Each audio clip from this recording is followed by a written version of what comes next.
So the next thing I want to talk about is synchronization in seasonal pasture-based milk production. And I'll just put up a diagram here to talk through how the whole thing comes together. So the green line here is showing daily pasture growth rates. So here we are now, we're on St. Patrick's Day roughly, and pasture growth rates are just starting to take off. So we've had January and February, March of very little growth, and now it's just about to take off. The days are getting longer, they're getting warmer, and grass is going to start walking out of the ground. The situation we want to have is where daily herd feed demand follows this sort of profile. So peak daily herd feed demand has to coincide with when this peak of daily pasture growth rate happens. So you can see quite clearly if you had poor fertility, you're going to shove that peak herd demand until later in the year, and it's going to miss that period of peak pasture growth rate. But to fit this daily herd feed demand profile, this is what we need to achieve in terms of fertility performance. So we need this compact calving period, so it starts in the second half of January, lots of cows calved by the end of February, and the remainder of cows calved sometime during March, but finished by April. That's the objective. And then we start breeding again in late April, and we have to finish by late June, early July. And if we can achieve that, the cows are going to calve here, on average calving in the middle of February. On average, they're going to calve sometime in the middle of May, and they're going to get dried off here sometime in early to mid-December. And that'll achieve an average lactation length of 285 days. Now, any deviation from this is an inefficiency in the pasture-based system, and it's going to cost the farmer money. Just to talk about some targets that we have for seasonal calving systems. So this matrix here is showing heat detection rate here, going from 60%, 70%, 80%, 90%, and conception rate going from 60 all the way down to 30%. 6-week and calf rate is a metric we use. So this is the percentage of the herd that is pregnant within the first 6 weeks of the breeding season. And the industry target is more than 70%, ideally 75%. And you can see that the figures highlighted in red are the only ones that are going up 70% or above. So heat detection rate must be above 80%, and conception rate must be above 50% to achieve those targets. The final pregnancy rate, we want to have more than 90% of the herd pregnant at the end of the 12-week breeding period. And again, to have more than 90% pregnant just tells you again that you have to be getting 80% or more heat detection rate, and you have to be getting 50% or more conception rate. So those are the targets. So again, this was another study that the same PhD student, Mary Hurley, was involved in, this time in Ireland. So we had 8 commercial farms were involved in this study, a total of about 1,540 animals. And because it was a seasonal study, we wanted to have the biggest impact that we could on the fertility pattern of that herd with synchronization. So we wanted to be able to enroll every cow in the herd, basically. But you can see from the previous talk that's going to, or from the talk the previous section that I talked about in relation to the indoor system, these really long protocols aren't going to work. I mean, double off-sync is a 27-day protocol. Pre-sync off-sync is over 30 days. And we just can't deal with protocols that long. So we divided cows up into 3 different groups based on when they calved. So we had an early calving group, and all of these cows were more than 42 days in milk. This is DIM, days in milk, at mating start date, MSD, mating start date. So this is the calendar date when breeding begins.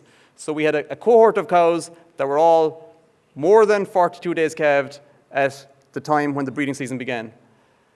Then we had another group of cows that calved slightly later. These cows were all 21 to 41 days calved when the breeding season began. And then there was a late calving group that were between 0 and 20 days in milk at mating start date. So this included cows that calved on mating start date itself.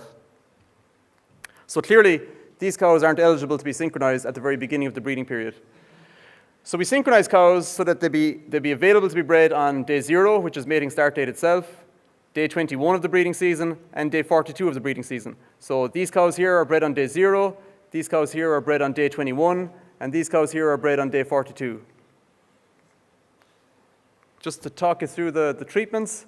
So we needed protocols that are short, that don't take a long time to be implemented. So we opted to go with all our protocols that we used took 10 days.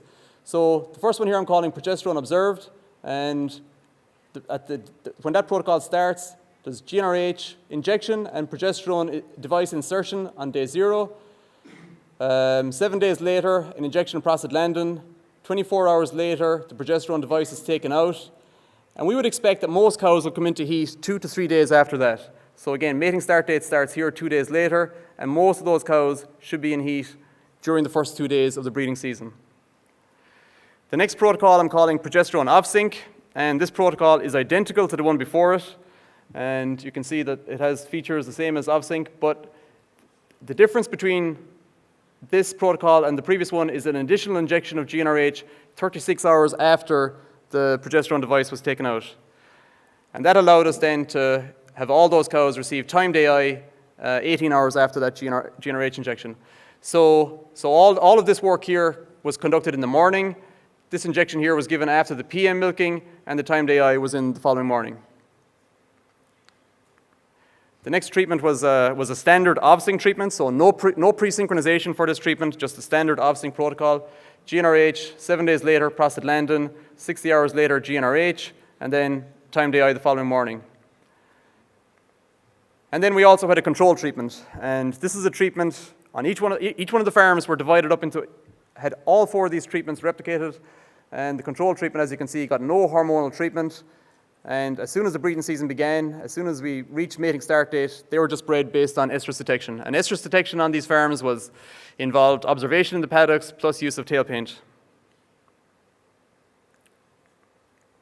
This is the synchronization schedule, just a timeline of how we managed to get through it. So the early calving group of cows, their synchrony treatment started 10 days before the breeding season, and that set them up to be bred on the farm mating start date, the first day of the breeding season.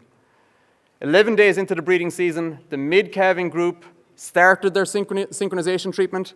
It was a 10-day protocol, so these cows were bred on day 21 of the breeding season. So at the time that they were bred, they were all between 42 and 62 days in milk. 11 days later, we started synchronization for the late calving group of cows, and that allowed them to be bred on day 42 of the breeding season, and that was, again, 42 to 62 days of milk at the time of AI. So this is a really aggressive use of synchronization in seasonal calving systems. Every cow that calved up to and including this date was included in the synchronization regime. So this is the effects on submission rate. So the yellow bar here is progesterone off-sync, the blue bar is off-sync, and what I'm showing here in the first one is the 5-day submission rate, the percentage of cows bred in the first 5 days of the breeding season. And obviously these are timed AI protocols, so the submission rate was 100%. All of these cows were bred on day 0, or day 1 if you want, of the breeding season. By contrast, progesterone observed was about 80% of cows were bred within the first 5 days of the breeding season. And you can see that the control treatment were down around 30%. So these are cows that are just exhibiting estrus naturally. If we wait until day 21 of the breeding season, now I indicated a minute ago that the target is to have 90% of the cows bred in the first 3 weeks of the breeding season. And you can see that the control group on this farm, they're just around 80%. So in terms of how does this compare with the average farm in Ireland, I would say this is very good. The average farm doesn't achieve this, but yet it's still short of the target of 90%. And obviously the submission rate figure didn't change for these treatments here. They're still at 100%. This is the treatment effect on conception. So this is the conception rate of first service, or pregnancy per AI if you prefer. This is the control group here. So the average conception rate was around 50%. This is the progesterone off-sync treatment. Again, this is roughly around the same as the control group. So the conception rate is the same as cows that are inseminated at a natural estrus.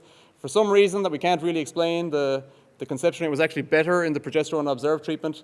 And the only one that, statistically, the control, progesterone off-sync, progesterone observed, they're all the same. But the off-sync protocol was poorer than all of the others. When we look at the 42-day pregnancy rate, and again, I mentioned that the target here is 75% of the cows pregnant by 6 weeks, by 42 days into the breeding season. And again, the best one here was the progesterone off-sync treatment, and that is reaching the industry target of 75%. And the reason that it achieved that is because it's got 100% submission rate, and it's got similar conception rates as the control treatment.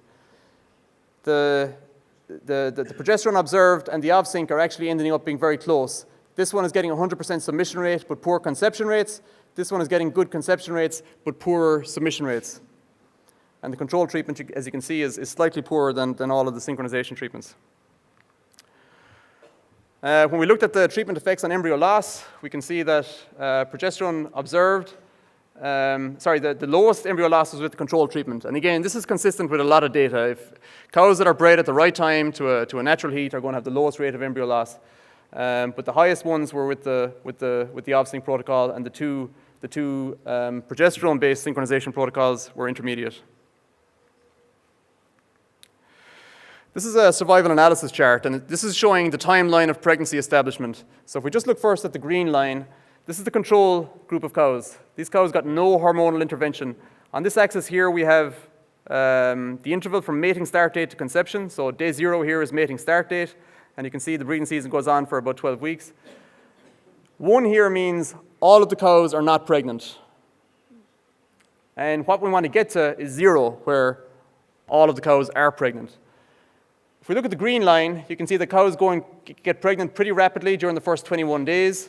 And then there's a kind of a change in the shape of the curve, and it starts to get slower for the next 3 weeks, and then it gets slower again, and eventually it gets even slower again. So the rate of pregnancy establishment is really quick at the beginning of the breeding season, and then it gets slower as fewer and fewer cows are available to become pregnant.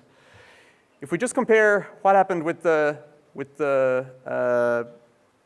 progesterone OVSync treatment, you can see here that a lot of cows get pregnant on the very first day of the breeding season. So almost 40% of the herd would go in calf on the very first day of the breeding season. Because we were enrolling almost all of the eligible cows into the synchronization protocol, very few cows become pregnant during the next 3 weeks. And you can see here then some cows start repeating, and then the next vertical drop here, this is the mid-calving group, the second round of synchronization, and then followed by some more cows repeating. And then the third line here, this is the third and final group of cows that were synchronized, the late calving group. And again, either side of that, you can see some cows repeating from the first and second rounds of synchrony. This is an important point to note here is that you're not actually changing the percentage of cows that are pregnant at the end of the breeding season. So synchronization isn't going to get you more cows pregnant at the end of the breeding season, but what it does is it gets more cows pregnant earlier. So you can see that the curve for the yellow is just pulled to the left. More cows are pregnant early during the breeding season. If I add in the other 2 lines, I removed the OVSync and the progesterone observed just to illustrate the point of the difference between the control and the progesterone OVSync. But because the red treatment here, progesterone observed, had slightly poorer submission rate, it's not having the same big effect as progesterone OVSync. And equally, because OVSync had poorer conception rates, it's not having the same pronounced effect as the progesterone OVSync. So it's intermediate between the two. Another thing to note here is that by week 3 and by week 6, the control treatment had essentially caught up with each of the different synchronization treatments. And that's reflecting that the herds where we did the study, they actually had pretty good submission rates.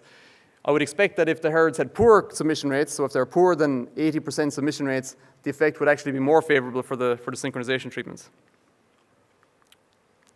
So what were the main study findings? So protocols to synchronize estrus and ovulation are going to give you earlier first service because you're deciding when that cow gets bred. Because the conception rates were pretty good, you're going to get earlier conception.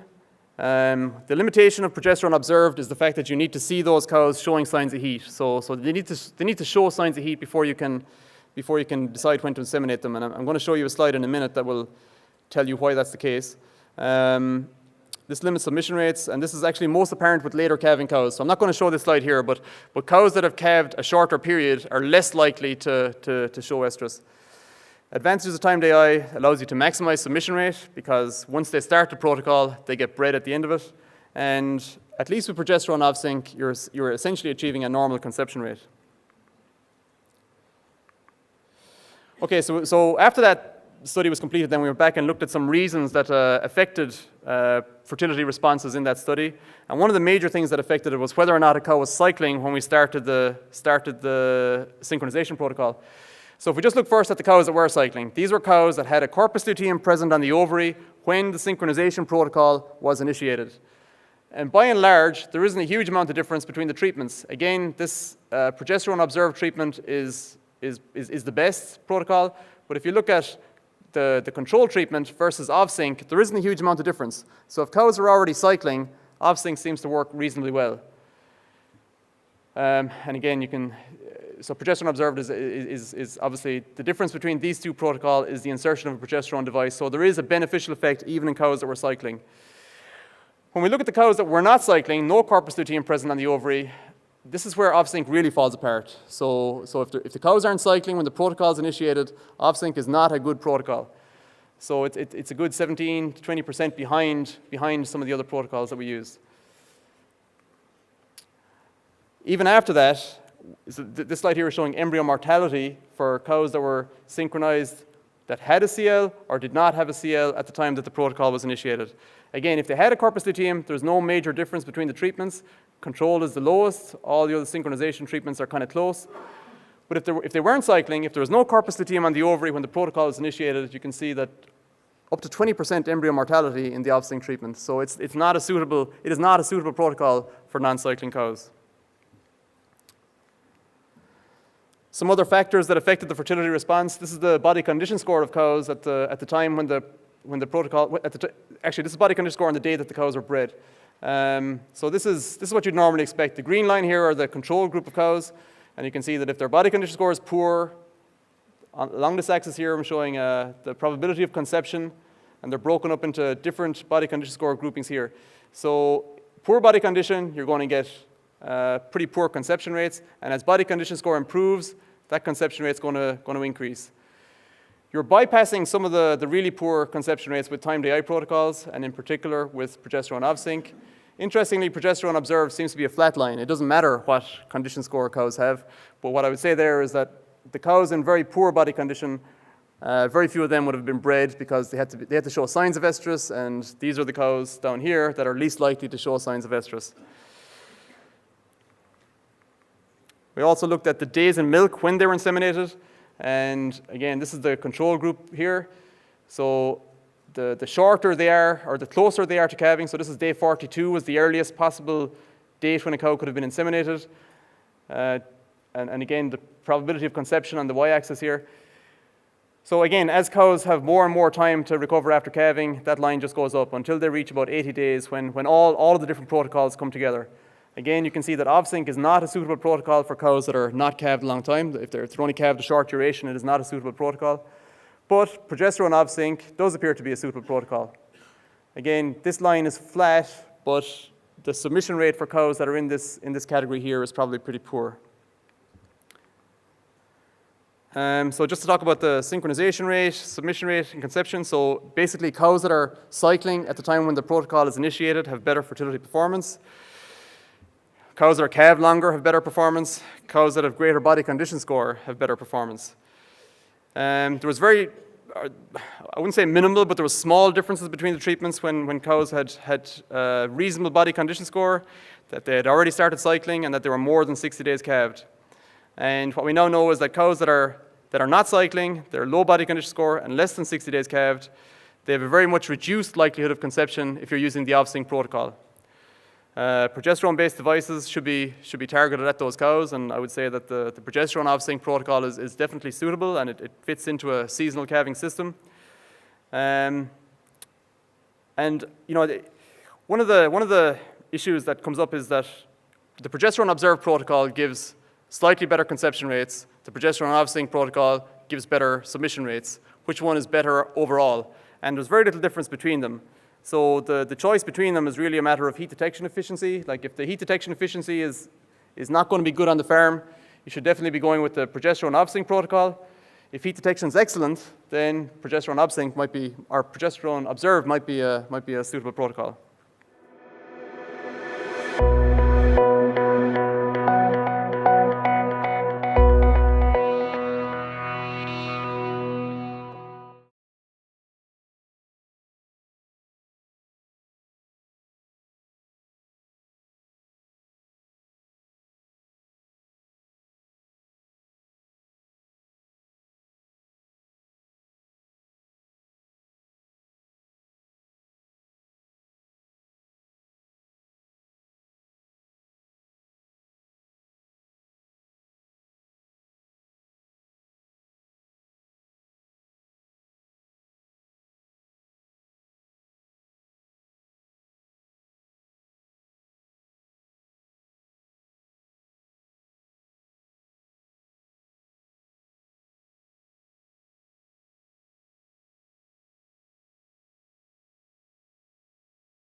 So the last thing I want to do on the dairy cow work is to talk a little bit about some data we have showing why these differences exist. So we did a kind of a detailed study on a small number of cows, so these are only 19 cows per treatment. And these cows were scanned regularly, they were bled regularly, and we measured follicles, we measured corpus luteum, we measured estradiol, we measured progesterone, we measured timing of ovulation. This is the ovulation rate to that first GnRH1, so you can see that this isn't significant, but we are getting a lower ovulation rate to the cows that got progesterone devices inserted compared to the cows that were on the OVSync protocol alone. So again, that progesterone in the system, because they're put in at the same time, you get a poorer ovulation response. But when it comes to the size of dominant follicle at ovulation, there's a smaller dominant follicle in the cows on the OVSync protocol. This is circulating estradiol, so this is time relative to prostaglandin F2 alpha here. The cedar would have been pulled out roughly here, and you can see that the OVSync cows have lower circulating estradiol compared to the two protocols that had a progesterone device. So up to this point, the red and the yellow treatment are the same, and the black line here indicates the timing of GnRH. So when you give that GnRH, it causes an LH surge, and you get pretty much immediate smackdown of circulating estradiol. So you cause differentiation of the follicular cells, and they stop making estradiol, basically. And you can see that in the red treatment, that the timing of when that happened is quite a bit more variable. So estradiol just stayed higher for longer. So the peak in pre-ovulatory estradiol is lower in the OVSync cows, and also the time of peak estradiol relative to when prostaglandin was administered is earlier in our 2 timed AI treatments. So because you're given that GnRH, you shut down estradiol production, and you can see that if you don't do that, those follicle cells continue to produce estradiol for longer. This is showing the timing of ovulation. So this is time relative to prostaglandin F2 alpha again, but I've just put in up here how many hours it is post the GnRH injection, because that's what's really most relevant for the 2 timed AI protocols. So 16 hours, 24 hours, 32 hours. Some of the OVSync cows had already ovulated by 16 hours. None of the progesterone OVSync cows had ovulated. But by 24 hours after GnRH, over 80% of cows had ovulated, and by 32 hours, all of them had ovulated. So you're really getting a very tight window on when ovulation occurs. And as a result, if cows are inseminated at the appropriate time out here, then you're going to get a pretty good likelihood of conception. Just showing the difference in progesterone. There was no difference in progesterone as a result of these different treatments post-ovulation, and there was no difference in the size of the corpus luteum as a result of these different treatments. So the second GnRH and timed AI protocols, this allows you to precisely control the timing of ovulation. It definitely causes an abrupt decline in circulating estradiol. The cows that got a second GnRH to induce ovulation had a lesser peak pre-ovulatory circulating estradiol concentrations, and also had a shorter interval from PGF to peak estradiol. So the cows that were on the progesterone observed treatment then, they were afforded, I guess, a longer period of follicle development. And we think now that that's possibly why in the field study, they had better fertility. So, and that was manifest as a larger ovulatory follicle diameter and greater circulating estradiol. So this is the progesterone OVSync protocol that I showed you. Again, remember GnRH and progesterone device insertion, prostaglandin 7 days later, progesterone device out 24 hours later, then GnRH 36 hours later, and timed AI 18 hours after that. But based on what we've just found, the benefits, I guess, of the progesterone observed in terms of having a longer period of follicle growth, we've kind of revised this to make the period of progesterone device shorter by 1 day. So now, on day 7, prostaglandin and prostaglandin is administered and progesterone device is removed at the same time. This allows 60 hours of follicular development before GnRH injection, and again, timed AI occurs at the same time.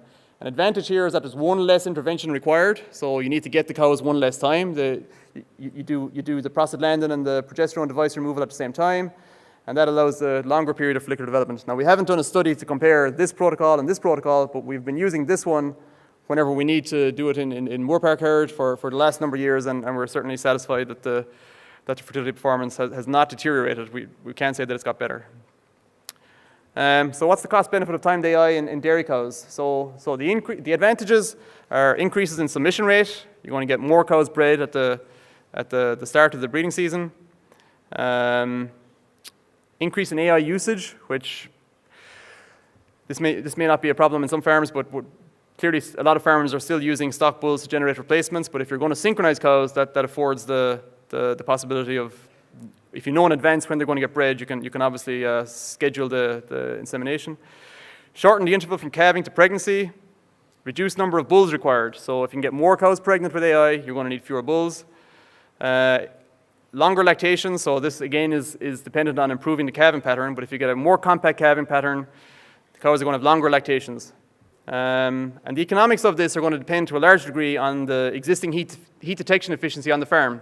If heat detection efficiency is excellent, the economic attractiveness of synchronization is not going to be hugely attractive. It'll probably just break even, but it's not going to be hugely attractive. But if it's poor, if this is going to be used as a tool to solve poor heat detection efficiency, it could be very attractive.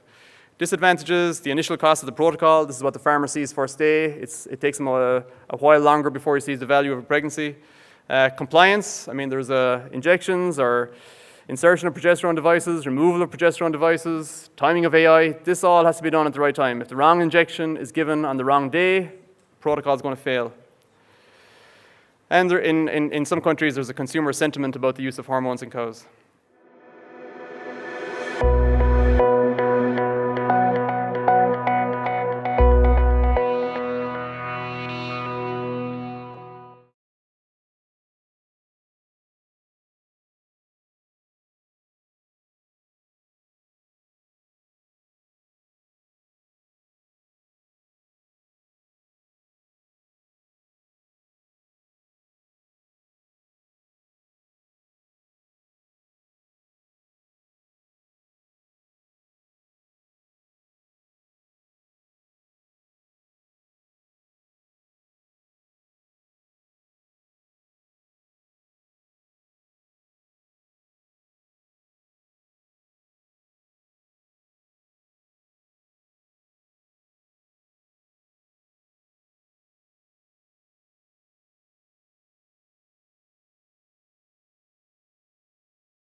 So just to quickly talk about synchronization for beef cows. So again, most beef cows are raised on pasture-based systems, and certainly it has to be low cost.